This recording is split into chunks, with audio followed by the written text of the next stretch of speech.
Juga dalam hadis Nabi SAW yang lain, hadis ini sahih diriwayatkan Ibnu Majah nomor 570, Imam Ahmad 381. Rasulullah SAW bersabda, "Walladzi nafsu Muhammadin biyadi, la tu'addil mar'atu haqqa rabbiha hatta tu'addi haqqa zawjiha, walau sa'alaha nafsaha wa hiya ala qatabin lam tamna'hu." Demi zat, ibu-ibu, akhwat, perhatikan baik-baik, yang sudah jadi istri, yang belum menikah juga, hadis ini agung sekali, hadis sahih, hati-hati. Kalau mau lancar hubungan dengan langit, pegang baik-baik hadis ini. Kata Nabi SAW, demi zat yang jiwa Muhammad berada di tangannya, maksudnya demi Allah, seseorang wanita tidak menunaikan hak Rabbnya. Maksudnya apa? Biar sholatnya lancar, khusyuk, baca Quran, hafal Al-Quran 30 juz, ya, tiap hari zikir pagi sore berjalan, hijabnya hijab syar'i, dia sudah berikan. Dia tidak akan dinilai menunaikan hak Rabbnya hingga menunaikan hak suaminya. Dan jika suaminya meminta dirinya saat ia sedang berada di atas pelana kendaraan, sudah naik di mobil, kalau kita sekarang naik di motor, kalau zaman dulu di pelana naik di atas kuda, udah mau pergi nih, suaminya masih panggil untuk biologis, untuk ada keperluan, maka dia tidak boleh menolaknya.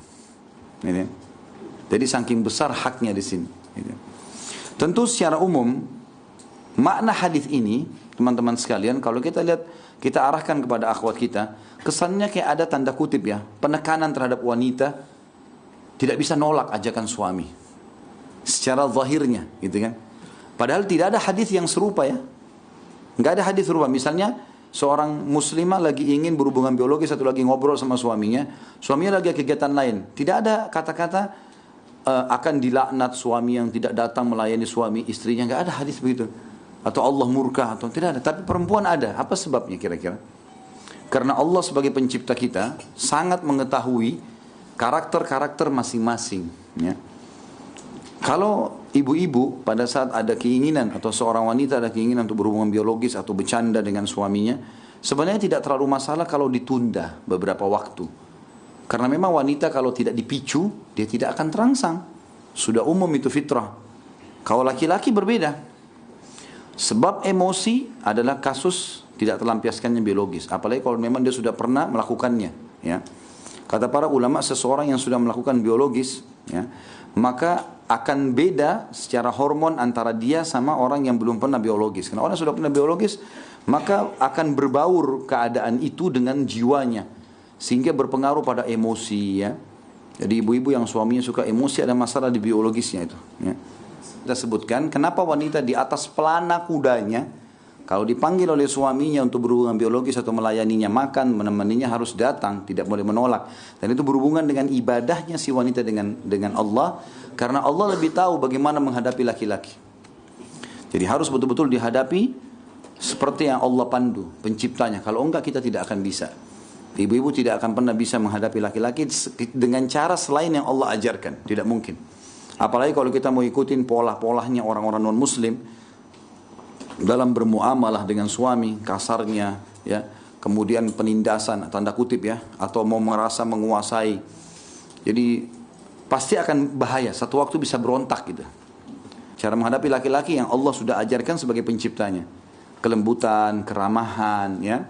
Kemudian juga kesantunan. Sampai hadis Nabi yang sudah pernah sering saya ulangi kan. Wanita ahli surga, wanita yang kalau dia disakiti, dianya sedang disakiti, atau dia menyakiti suaminya, dia akan datang memegang tangannya sebelum tidur sambil berkata, saya tidak akan pejamkan mata, atau saya tidak bisa pejamkan mata sebelum kau ridho padaku.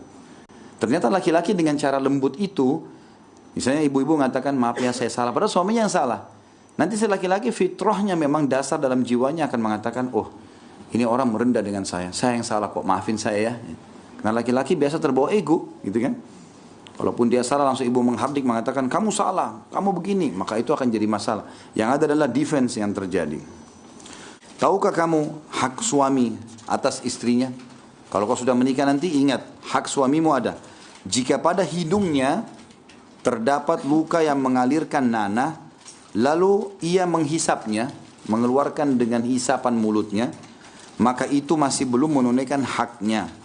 Dalam riwayat lain, kalau di dada suamimu ada luka, kemudian bernanah, dan kamu membersihkan dengan lidahmu, maka kamu masih belum bisa memberikan haknya. Artinya saking besarnya hak suami itu.